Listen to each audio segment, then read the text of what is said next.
Hi mga kauni, for today's vlog nga guys, tuturuan ko naman kayo kung paano i-turn on ang monetization sa YouTube. Baka kasi monetize na kayo hindi nyo pa alam. Ito-turn on nyo lang po ang inyong monetization at makakasahod na tayo sa YouTube. Hi mga kauni, for today's vlog nga guys, ituturo ko sa inyo paano mag-turn on ng monetization sa YouTube. Yes, baka mamaya kasi is monetize ka na at wala pang ads yung YouTube video, so baka hindi naka-turn on yung monetization. Pero bago yan, pupunta muna tayo sa Play Store kasi i-update natin dito si YouTube at saka i-download natin si YT Studio para doon na lang tayo pupunta at makikita nyo doon yung inyong monetization at doon tayo magto-turn on. So kung wala pa kayo ng YT Studio, kailangan mag-download na kayo nun kasi doon mas mabilis makikita natin yung mga comments, yung mga magkano pumapasok sa ating revenue at yung mga analytics. Ayan, kung may violation, pwede rin kayo doon magdiretso. Kaya i-download natin yan. Pero i-download muna natin yung YouTube natin kasi kailangan naka-update yung YouTube natin para naman hindi bumabagal, para kapag nag-upload tayo is smooth.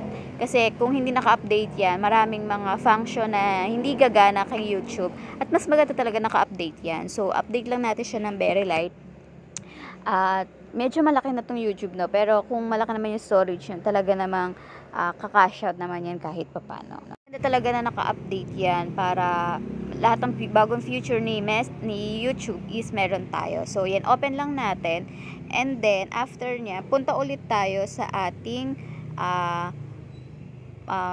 Play Store kasi ida-download naman natin or i-update din natin si YT Studio. So dapat meron kayong YT Studio guys para dito na lang tayo mag-check at hindi na tayo pupunta sa dashboard ng ating YouTube. Kasi kapag meron ka nito, dito ma-check mo na lahat.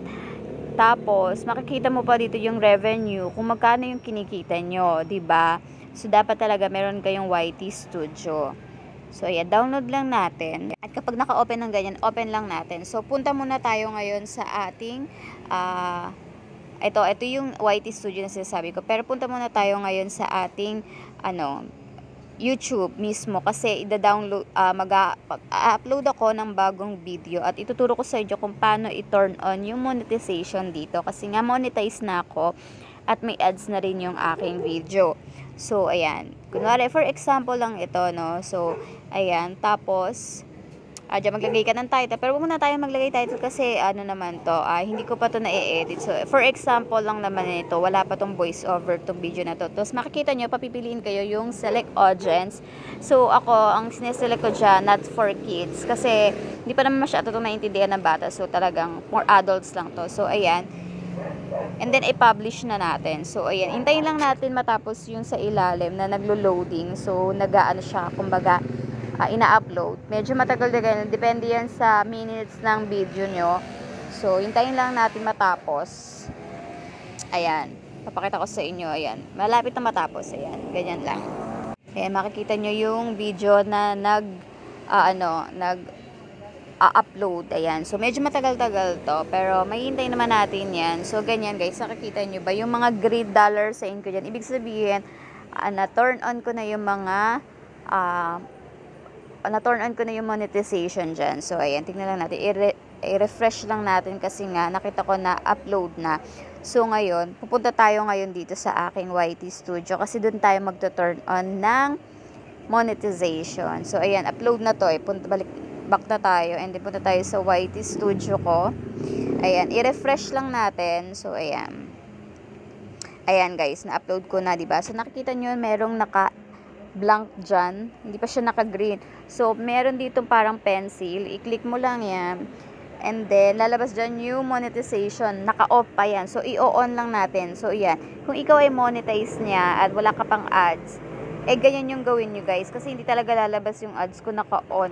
Yan. So, kailangan talaga naka-turn on. So, ayan. I-turn on lang natin and then, i-save natin. So, ayan. Naka-green na siya. Ibig sabihin, any minute magkakaroon na yan ng ads at kikita na tayo. So, ganun lang kasimple mag-turn on ng monetization dito sa YT Studio natin. So, hindi ka na kailangan pumunta sa dashboard ng inyong YouTube kasi ito, pag dinownload mo tong si YT Studio, direct na yan at makikita nyo na naka-turn on na yan. So, ganun lang kadali, no? So, baka monetize ka na, tapos iniisip mo wala ka pang ads kasi baka naka-off yung inyong monetization. So, kung ako sa gayon, guys, itry nyo na yan. Yun lang, guys. Thank you for watching.